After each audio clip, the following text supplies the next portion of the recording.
You can break wood ... but not the creativity of the person who repairs it. What he does with tools isn't strength.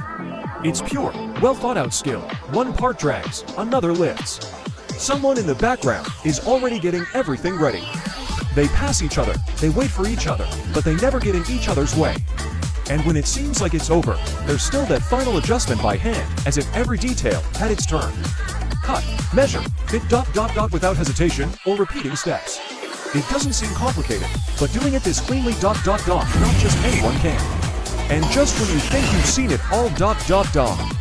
wait for the end. You won't believe what he does.